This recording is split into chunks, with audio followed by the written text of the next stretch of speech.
guys, this is June from Electrogenius, and today we are taking a look at the Cybertool Lite from Victorinox. Yes, this is a Swiss Army knife, but it isn't one that is old-fashioned, like used by MacGyver or something. As you can probably guess by the name, this tool is for taking care of tech. It is packed with tons of useful tools that can be used for assembling, fixing, or disassembling modern electronics.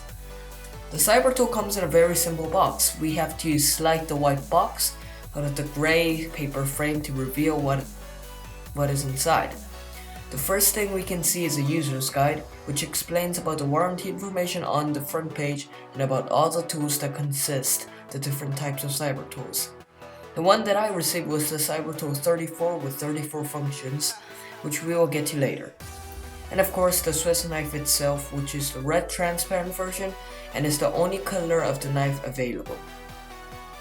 There is also another manual which tells you information such as how to change the batteries of the LED, how to oil the knife, and how to use some tools that some people struggle to use.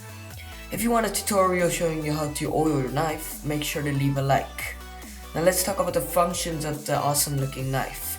If we start with the simple ones, there's a large blade, a small blade, scissors, pliers, which have built-in wire cutters and wire crimping tools, a magnifier, which I am sure you noticed by now, and a wrench with 5 and 4mm hex drives, and which can fit many bits. And this one has Torx 8 and hex 4mm pre-installed. There is also a bit case, which I will tell you the details later, a cap lifter which can be used as a 6mm screwdriver, and a wire stripper. There is also a can opener and a 3mm screwdriver, a corkscrew, a punch, and a sewing eye. And finally, a hook. That's actually not it. There is a mini screwdriver that is housed in the corkscrew, which you can take out by spinning it. A pin that is very hard to take out, and I have no idea where I can possibly use it. There's also a pair of tweezers, a pen, and a toothpick, which I personally recommend not using because the food that was in your teeth will get stuck in the Cybertool and it will smell. The magnifier works great. In the footage, I tried magnifying a small flower. The small flashlight is quite strong and is placed very conveniently in my opinion because it points where the screwdriver also points.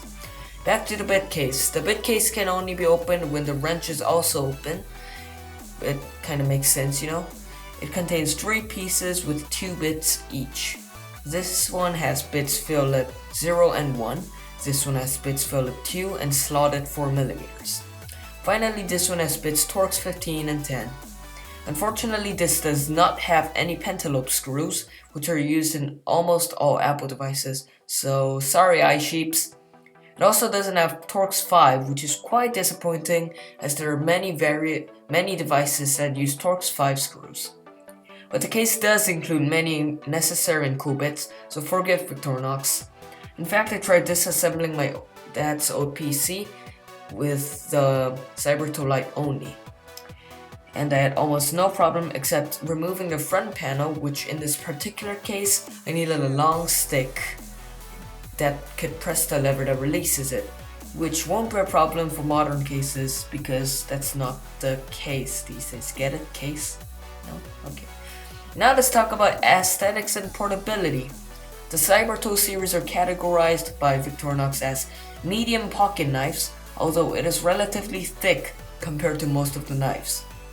The design is quite pleasing in my opinion. I can see the bare bones of the knife and still retains the originality. The plastic does get scratches very easily, which I think is for all Victorinox Swiss knives that are made of plastic. But it does not bother me at all because I think it makes the knife look a bit more vintage. But if you're that guy who wants to keep everything as new and clean as possible, you should probably not even put it in your pocket with anything else, since coins and keys can damage the plastic.